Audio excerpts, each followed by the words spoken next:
अतिशय सुंदर अशा कविता या ठिकाणी सादर झाल्या। मी एक छोटीशी सुंदर अशी कविता आपल्या समोर सादर करतो। उजाड पुण्यात शिवबा धरतो, सोन्याचा नागर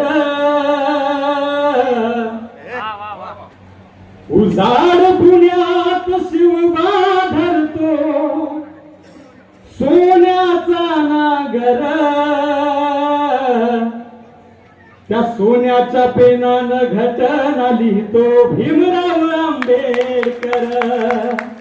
त्या सोन्याच्या पेनानं घटना लिहितो भीमराव आंबेडकर।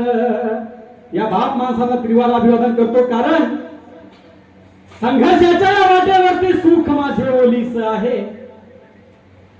संघर्षाच्या या वाटेवरती सुख माझे ओलीस आहे। अरे हळव्या मनाचा कवी मी पण पेशाने पोलीस आहे। हळव्या मनाचा कवी मी पण पेशाने पोलीस आहे। माझी कविता आपल्या समोर सादर करतो। माझ्या कवितेचं शीर्षक आहे बाप। घाव दुःखाचा त्याने जन्म साहिला, घाव दुःखाचा त्याने जन्म साहिला। राबताना सदा बाप मी पाहिला, राबताना सदा बाप मी पाहिला। संकटे झेलतो निधड्या छातीवरी, संकटे झेलतो निधड्या छातीवरी, संकटे झेलतो निधड्या छातीवरी।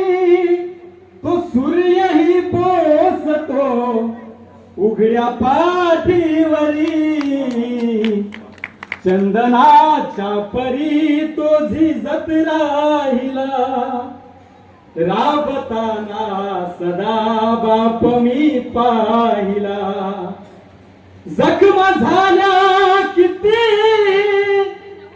जरी पायाला, पोट भर घातले रे तुला खायला।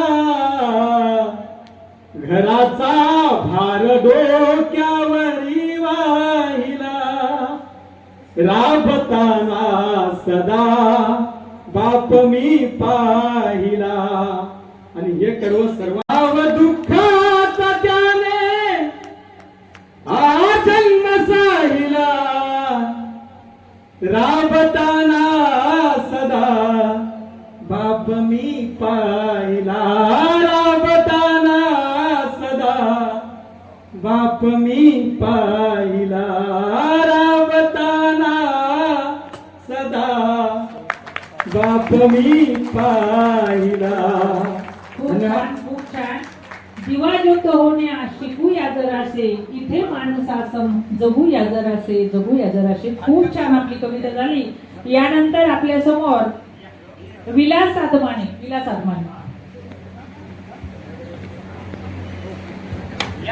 हे कवी पोलीस असूनही अतिशय सुंदर अशी कविता सादर केली आहे। तर फमोस एका ठिकाणी म्हणतात, डोकं टोपीत, कंबर पट्ट्यात, बूट पायात, सारं काही आवळलेलं तरीही कळत नाही पीत कसं खवळलेलं, तरीही कळत नाही पीत कसं खवळलेलं। अतिशय धारदार आवाजात कविता सादर केली जाईल। एकच मिनिट घ्या।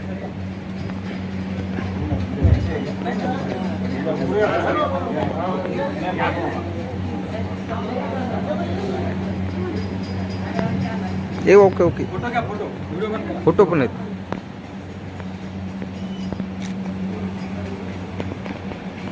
फोटो पण